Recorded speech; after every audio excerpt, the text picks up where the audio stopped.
Piny owacho chako chenro mag loko chal mar kuonde twech mag pachoka maneno ni ngima mabuse ni kare kendo miyo gilony e yor tiegruok manyalo konyogi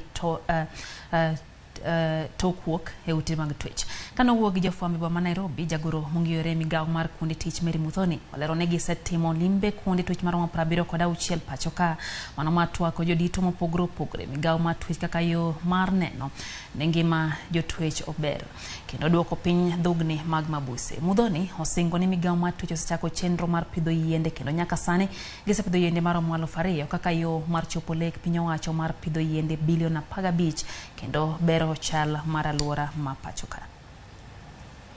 Department's priorities and getting their input on how we can work together to improve the correctional services in Kenya and implement the mandate of the department as outlined in Order Number 1 of 2023 on reorganization government. Our goal as a state department is to reform the inmates through both formal and informal training to make them productive members of the society once they are released from custody.